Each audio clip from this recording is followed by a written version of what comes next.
Issue for the week, the Kimerald fans versus Sara Geronimo. We've got Gerald Anderson, Kim Chiu, and the fans themselves sharing their thoughts on the issue.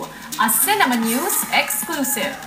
They are one of the fiercest and most loyal love team fan bases of all time. The Kimeralds have been put on the headlines several times for allegedly harassing and bad-mouthing women being linked to Gerald Anderson.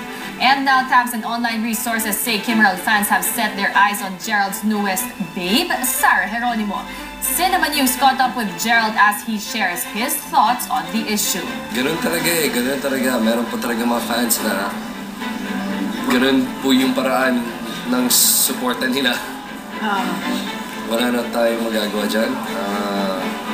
Dati-dati pa yan, di ba? Kumbaga, hindi ko na alam kung ano pa ang pwede kong sabihin na hindi ko pa sinasabi o nasabi na tungkol sa issue yan.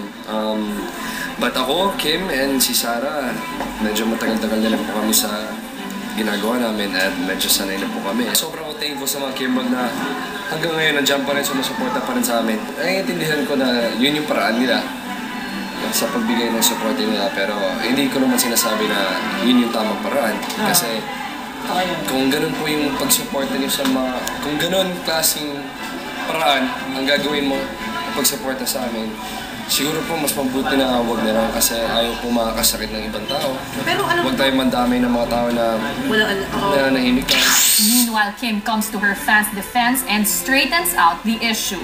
Alam ko wala namang negative. Alam ko tanggap ng mga Kimerald si Sara and ng lahat ng tao. Parang okay, and ako okay din yun para kay Gerald. Kung meron man siguro out of 100, mga 3 lang yan, 5. Mga ganun. And majority, syempre gusto silang dalawa. Yung hindi nakakaintindi, sila, Kimerald. Syempre pag fan ka ng isang tandem, syempre yun ang gusto mong makita. Yun yung ganun. Ganun naman talaga eh. Majority, hindi. Parang out of 100, 3 lang ang may hate mail.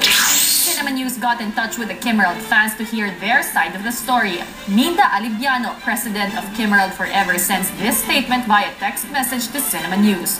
When asked if the rumors regarding the Kimerald fans were true, she says, quote, "Hindi galing sa Kimerald Forever yan. Hindi kami ganyan, mababait mga members namin at di kami marunong mang-away. Di rin kami nagpapadala ng hate mails ever since. Maraming group ang Kimeralds maliban sa Kimerald Forever." End quote.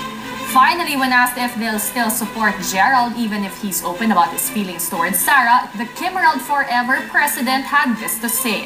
Quote, "Isa lang ang susuportahan namin, love life ni Kim at Gerald. Bata pa naman si Gerald at single. Magbabago pa ang lahat, si Gerald at Kim lang ang mahal namin." End quote.